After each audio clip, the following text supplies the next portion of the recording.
प्रेमानंद महाराज जी कहते हैं कि जब आपको कोई पूछे कि आपने जो मीठा खाया वो कितना मीठा था, तो वो तो हम बता सकते कि हाँ मीठा था।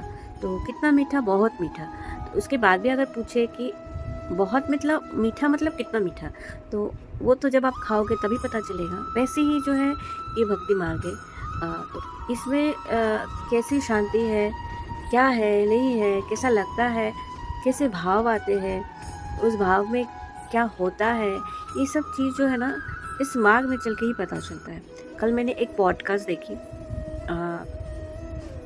पारस जी जो है उनका, और अनुज जी, हाँ शायद मैं नाम सही से ले रही हूँ। तो मैं पॉडकास्ट देख रही हूँ और जो है लीलाएँ कथाएँ जो है वो लोग चर्चा कर रहे थे दोनों।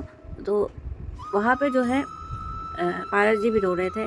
और ये जो चीज़ है वो चीज़ जो है मेरे अंदर भी होता है कि अ, जब भी भगवान जी की बातें होती है, ठाकुर जी की बातें होती है, राधा रानी की बात होती है, या हमारे श्री जी ठाकुर जी की बात होती है, श्री जी ठाकुर जी दोनों की बात होती है, तो पता नहीं क्यों ऑटोमेटिकली जो है आँखों से आँसू निकलते रहता है। एक अलग से ही भाव आता है और वो पता नहीं क्या। तो एक बार एकांतिक वार्तालाप में एक जन ने कहा था, पूछा था महाराज जी से, प्रेमानंद महाराज जी से, कि जब भी हम मंदिर जाते हैं या कोई भी ऐसे ठाकुर जी की बात सुनते हैं, कुछ भी कथा या कुछ भी हो, तो हम लोग रोने क्यों लग जाते हैं?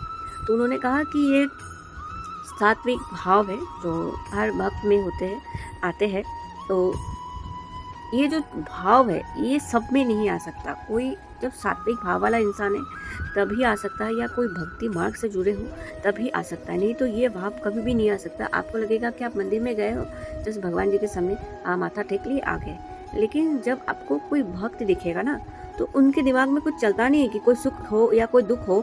वो जस्ट भगवान जी के सामने जाते हैं, उनको देखते हैं, और तब एक विरह उनके अंदर आता है कि मैं आपसे कब मिलूँगा, या मैं आपसे कब मिलूँगी, कब आप मुझे बुलाओगे। ये जो भाव है, ये जो विरह के भाव है, ये सिर्फ़ एक भक्त के अंदर ही आते हैं। ऐसे नॉर्मल इंसान जो होते हैं ना, उनके अंदर ये भाव नहीं आते हैं। तो इसलिए सबको इस चीज़ को समझ ही नहीं पाएँगे।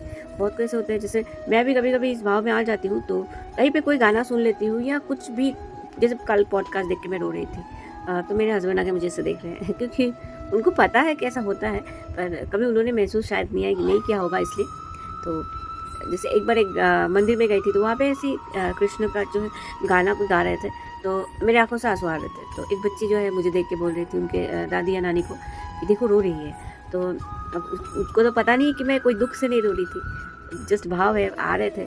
तो वो कंट्रोल मतलब नहीं कर सकता, वो उसका कंट्रोल नहीं होता हमारे हाथ में, जस्ट बहते रहता है। तब माइंड में कुछ नहीं होता कि हमें ये सुख नहीं मिला, हमें वो दुःख मिला, ऐसा कुछ नहीं है। जस्ट एक ही भाव चलता रहता है कि हम ठाकुर जी से कब मिलेंगे। तो ये जो भाव है, इसी भाव के कारण जो है आँखों में आँसू रहते हैं, और उनकी बातें, उनकी लीलाएँ सुन के आँखों में आँसू आ जाते हैं। तो ये जो बहुत मतलब अलग सा एक शांति देने वाला भाव है, जो सबके अंदर में नहीं होता। और ये कोई ऐसे नॉर्मल इंसान समझ भी नहीं पाएगा, जो जस्ट माथा टेक के आ जाते हैं मंदिर में या पूजा घर में, जस्ट माथा टेक के आ जाते हैं बस, और कुछ नहीं। वो उनको समझ में भी नहीं आएगा ये भाव क्या है। राधे राधे।